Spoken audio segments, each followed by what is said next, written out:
नमस्ते स्टूडेंट, आप लोग कैसे हैं। आशा करता हूँ अच्छे होंगे, स्वस्थ होंगे, मस्त होंगे। ये जो वीडियो शूट हो रहा है इस बैच का नाम है आपका उम्मीद बैच है। इस उम्मीद बैच में आप आरआरबी, एनटीपीसी का और ग्रुप डी का तैयारी कर सकते हैं। इसमें हमने बहुत सारे एनटीपीसी का और ग्रुप डी का प्रीवियस ईयर क्वेश्चन लिया है, प्लस बुक से भी रिसर्च का क्वेश्चन लिया गया है। और मेरा जो पढ़ाने का तरीका रहेगा बिल्कुल नया तरीका से रहेगा। मैं इस तरह से पढ़ाऊँगा कि आपको 1% का भी दिक्कत नहीं होगा, चाहे क्वेश्चन टफ लेवल का हो या फिर इजी लेवल का हो, आपको क्वेश्चन इजीली समझ में आएगा। ठीक है, तो आज हम लोग पढ़ेंगे परसेंटेज। इससे पहले हमने परसेंटेज का 1 से लेकर 80 नंबर तक क्वेश्चन चैनल पे अपलोड कर दिया है, वहां से आप जाके देख सकते हैं। आज हम लोग 81 नंबर से शुरू करेंगे। तो क्वेश्चन में क्या दिया गया आपका,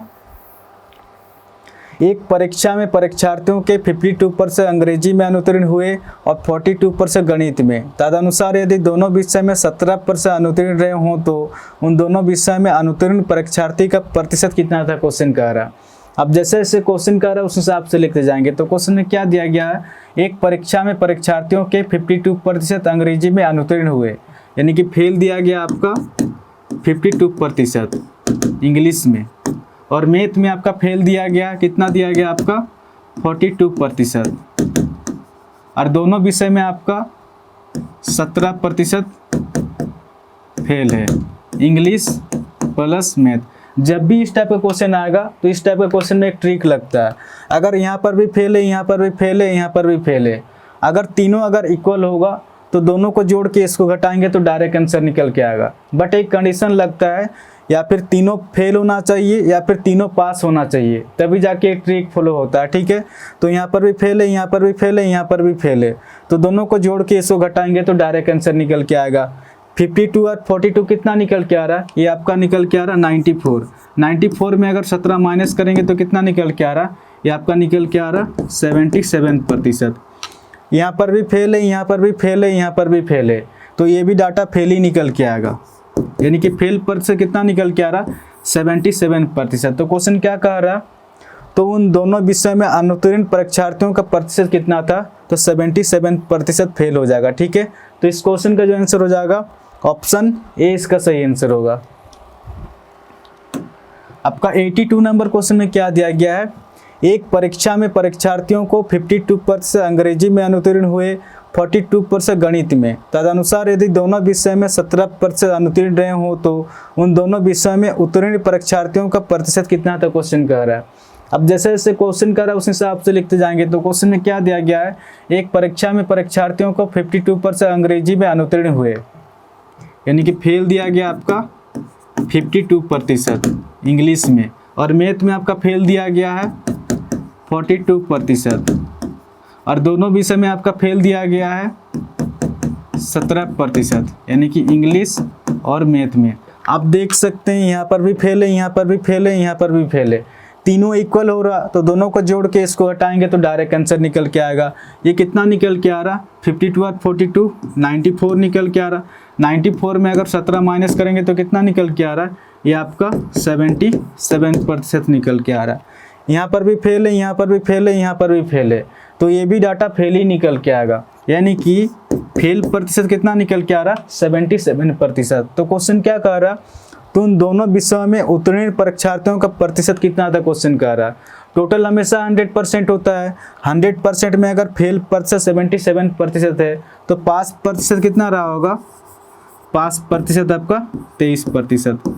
तो क्वेश्चन नहीं पूछ रहा तो उन दोनों विषय में पास परीक्षार्थियों का प्रतिशत कितना था, तो 23% पास हो जाएगा। ठीक है, तो इस क्वेश्चन का जो आंसर हो जाएगा ऑप्शन बी इसका सही आंसर होगा। आपका 83 नंबर क्वेश्चन में क्या दिया गया है, एक परीक्षा में 65% विद्यार्थी नागरिक शास्त्र में उत्तीर्ण हुए, 60% इतिहास में तथा 40% दोनों में। यदि 90 विद्यार्थी दोनों विषय में अनुत्तीर्ण रहे हों तो इस परीक्षा में कितने विद्यार्थी बैठे थे, क्वेश्चन कह रहा। अब जैसे जैसे क्वेश्चन करा उस हिसाब से लिखते जाएंगे। तो क्वेश्चन में क्या दिया गया है, एक परीक्षा में 65% विद्यार्थी नागरिक शास्त्र में उत्तीर्ण हुए, यानी कि पास हुए, पास दिया गया आपका 65%। सिविक्स में आपका पास दिया गया, हिस्ट्री में 60% दिया गया। ठीक है, और सिविक्स प्लस हिस्ट्री इसमें आपका पास दिया गया है 40%। आप देख सकते हैं यहाँ पर भी पास है, यहाँ पर भी पास है, यहाँ पर भी पास है। अगर तीनों इक्वल होगा तो दोनों को जोड़ के इसको घटाएंगे तो डायरेक्ट आंसर निकल के आएगा। 65 और 60 कितना निकल के आ रहा है? 125 निकल के आ रहा है। अगर 125 में अगर 40 माइनस करेंगे तो कितना निकल के आ रहा है आपका? 85%। ये भी पास है, ये भी पास है, ये भी पास है, तो ये भी डाटा पास ही निकल के आएगा। यानी कि 5% कितना निकल गया? 85%। टोटल तो हमेशा 100% होता है। 100% में अगर 85% पास है तो फेल कितना रहा होगा आपका? फेल आपका 15% फेल रहा होगा। आगे क्वेश्चन क्या कह रहा? यदि 90 विद्यार्थी दोनों विषय में अनुत्तीर्ण रहे हो तो क्वेश्चन कह रहा प्रतिशत में 15% विद्यार्थी फेल है और नंबर में आपका दिया गया है 90 विद्यार्थी फेल है। अब इसको सोल्व करेंगे। 15 का 15, 15 छक 90, यानी कि 1% कितना निकल के आ रहा? 6 निकल के आ रहा। क्वेश्चन क्या कह रहा आपका? तो इस परीक्षा में कितने विद्यार्थी बैठे थे? क्वेश्चन कह रहा टोटल विद्यार्थी हमेशा 100% होता है। 100% के लिए यहाँ पर कितना की गुना करें कि डायरेक्ट 100% हो जाएगा? यहाँ पर डायरेक्ट 100 की गुना करेंगे तो 100 का 100, ये डायरेक्ट 100% निकल के आ रहा। अगर इधर हमने 100 की गुना किया बराबर के इधर हमने अगर 100 की गुना किया तो बराबर के इधर भी 100 की गुना करेंगे तो कितना निकल के आ रहा? 6 का 6, 600 निकल के आ रहा। तो क्वेश्चन क्या कह रहा? तो इस परीक्षा में कितने विद्यार्थी बैठे थे? तो 600 विद्यार्थी बैठे थे। ठीक है, परीक्षा में 600 विद्यार्थी बैठे थे। ऑप्शन बी इसका सही आंसर होगा। आपका 84 नंबर क्वेश्चन में क्या दिया गया है? किसी परीक्षा में 60% विद्यार्थी अंग्रेजी में तथा 70% गणित में उत्तीर्ण रहे हों, यदि 20% विद्यार्थी दोनों विषय में अनुत्तीर्ण रहे हों तथा 400 विद्यार्थी दोनों विषय में उत्तीर्ण रहे हों तो कुल परीक्षार्थियों की संख्या कितनी है? क्वेश्चन कह रहा है। अब जैसे जैसे क्वेश्चन कर रहा है उस हिसाब से लिखते जाएंगे। तो क्वेश्चन में क्या दिया गया है? किसी परीक्षा में 60% विद्यार्थी अंग्रेजी में पास हो रहे हैं, पास दिया गया आपका 60% इंग्लिश में। ठीक है, 70% गणित में पास हो रहे हैं, पास दिया गया आपका 70% मैथ में। इंग्लिश प्लस मैथ इसमें फेल दिया गया आपका, कितना दिया गया आपका? 20%। आप देख सकते हैं यहाँ पर भी पास है, यहाँ पर भी पास है और यहाँ फेल है। तीनों इक्वल होना चाहिए तभी जाके ये डाटा 100% सही निकल के आएगा। ठीक है, यहाँ पर पास है, यहाँ पर पास है, तो इसको भी पास करेंगे। टोटल हमेशा 100% होता है। 100% में अगर फेल पर से 20% है तो पास कितना रहा होगा आपका? पास रहा होगा 80%। आप देख सकते हैं यहाँ पर भी पास है, यहाँ पर भी पास है, यहाँ पर भी पास है, तीनों इक्वल हो रहा। अब दोनों को जोड़ के इसको घटाएंगे तो डायरेक्ट आंसर निकल के आएगा। ये कितना निकल के आ रहा? 130 निकल के आ रहा। अगर 130 में अगर 80 माइनस करेंगे तो कितना शेष बच रहा है आपका? शेष बच रहा है आपका 50%। ये भी पास है, ये भी पास है, ये भी पास है, तो ये भी पास ही निकल के आएगा। यानी कि पास से 50% निकल के आ रहा है। बट क्वेश्चन में क्या दिया गया आपका? तथा 400 विद्यार्थी दोनों विषय में उत्तीर्ण रहे हो तो क्वेश्चन में दिया गया। प्रतिशत में तो 50% विद्यार्थी पास है और नंबर में आपका दिया गया 400 विद्यार्थी पास है। अब इसको सोल्व करेंगे, 0 से 0 कट जाएगा, 5 अट्ठे 40, यानी कि 1% कितना निकल के आ रहा? 8 निकल के आ रहा। तो क्वेश्चन क्या कह रहा? तो कुल परीक्षार्थियों की संख्या कितनी है? क्वेश्चन कह रहा टोटल हमेशा 100% होता है। 100% के लिए यहाँ पर कितना की गुना करें कि डायरेक्ट 100% हो जाएगा? डायरेक्ट यहाँ पर 100 की गुना करेंगे, 100 का 100, ये डायरेक्ट 100% निकल के आ रहा। अगर इधर हमने 100 की गुना किया है तो बराबर के इधर भी 100 की गुना करेंगे तो कितना हो जाएगा? 8 एक 8, आपका 2 0, 800 निकल के आ रहा। तो क्वेश्चन क्या कर रहा? तो कुल परीक्षार्थियों की संख्या कितनी है? आपका 800 हो जाएगा। ठीक है, ऑप्शन सी इसका सही आंसर होगा। आपका 85 नंबर क्वेश्चन में क्या दिया गया आपका? अनुष्का के पास जितने पैसे थे उसका 33 सही 1/3% विराट को और शेष धन का 50% कपड़ों पर खर्च कर देती है, तो अंत में उसके पास शेष 1270 रुपये बचते हैं। तो बताइए शुरू में उसके पास कितना धन था? अब जैसे जैसे क्वेश्चन कर रहा है उस हिसाब से लिखते जाएंगे। तो क्वेश्चन में क्या दिया गया है? अनुष्का के पास जितने पैसे थे उसका 33 सही 1/3% विराट को देता है। 33 सही 1/3% दिया गया। ये फ्रैक्शन में कितना होता है? ये फ्रैक्शन में होता है आपका 1/3 होता है। मैं लिखवा दिया हूँ, परसेंटेज के पैटर्न में आप जाके देख सकते हैं कि 33 सही 1/3% फ्रैक्शन में 1/3 होता है। और फ्रैक्शन में जो होता है नीचे वाला डाटा हमेशा ओरिजिनल डाटा होता है, इसके ऊपर चेंजेस होता है, इसके ऊपर बढ़ता भी है, इसके ऊपर घटता भी है। ये क्वेश्चन के ऊपर डिपेंड करता है क्वेश्चन क्या कह रहा है। तो क्वेश्चन में क्या दिया गया? अनुष्का के पास जितने पैसे थे उसका 33 सही 1/3% विराट को देता है। अगर अनुष्का के पास अगर 3 रुपया रहा होगा तो इस 3 का 33 से 1/3 पर से विराट को दे रहा, तो इस 3 का 33 से 1/3 पर से कितना हो जाएगा, 1 होगा। हमेशा पर आटा निकल के आता है, आप निकाल के भी देख सकते हैं। इस 3 का 33 से 1/3%, जब 33 से 1/3% को फ्रैक्शन में सोल्व करेंगे तो 1/3 आएगा। 3 से 3 कट जा रहा, 1 निकल के आ रहा। आप देख सकते हैं यहाँ पर भी 1 है और यहाँ पर भी 1 है। तो इस 3 का 33 से 1/3 पर से विराट को दे रहा, तो इस 3 का 33 से 1/3 पर से कितना हो जाएगा, 1 होगा। यानी कि 3 रुपया में 1 रुपया विराट को देगा, तो शेष कितने की बचत होगा, शेष 2 रुपये की बचत होगा। आगे क्वेश्चन क्या कर रहा है, और शेष धन का 50% कपड़ों पर खर्च कर देती है। शेष धन का जब भी शेष आएगा तो इसमें कोमा लग जाएगा, ठीक है। 50% कपड़ों पर खर्च करती है। 50% फ्रैक्शन में कितना होता है, ये होता है आपका 1/2 होता है। अगर अनुष्का के पास शेष अगर 2 रुपये रहा होगा तो इस 2 का 50% कपड़ों पर खर्च कर रही है, तो इस 2 का 50% कितना हो जाएगा, 1 होगा। हमेशा ऊपर आटा निकल के आता है, यानी कि 2 रुपया में अगर 1 रुपये कपड़ों पर खर्च कर रही है तो शेष कितने की बचत हो रहा है, 1 रुपये की बचत हो रहा है, ठीक है।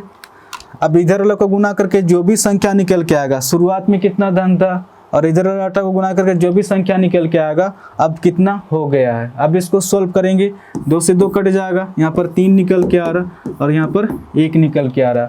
शुरुआत में अगर अनुष्का के पास 3 रुपये रहा होगा तो लास्ट में खर्चा उर्चा करके लास्ट में 1 रुपये की बचत हो रहा है। बट क्वेश्चन में क्या दिया गया, उसके पास शेष 1270 रुपये बचते हैं, क्वेश्चन में दिया गया। इस डाटा के अनुसार तो बचत 1 रुपये की निकल के आ रहा है, बट 1 रुपये की बचत नहीं, एक्चुअल में 1270 रुपये की बचत है।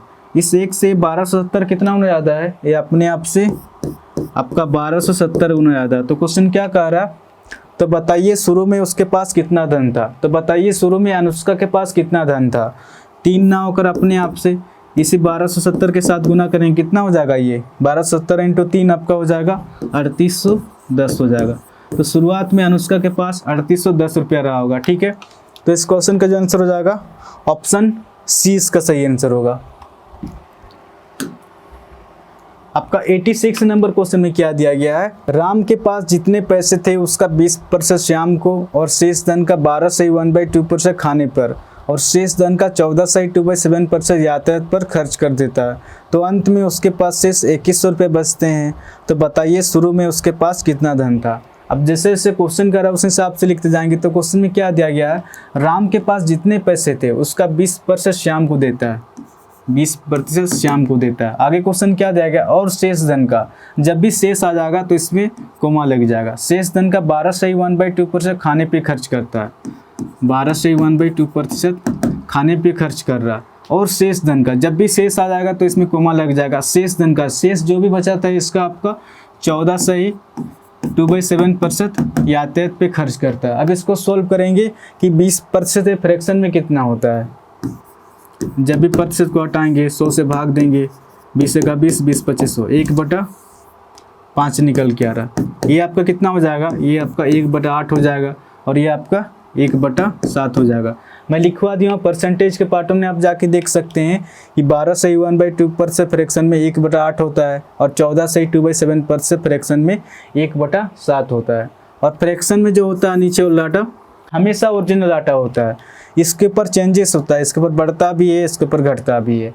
ये क्वेश्चन के ऊपर डिपेंड करता है क्वेश्चन क्या कर रहा है। तो क्वेश्चन में क्या दिया गया, राम के पास जितने पैसे थे उसका 20% श्याम को देता है, क्वेश्चन में दिया गया। अगर राम के पास 5 रुपया रहा होगा तो इस 5 का 20% श्याम को दे रहा, तो इस 5 का 20% कितना हो जाएगा, 1 होगा।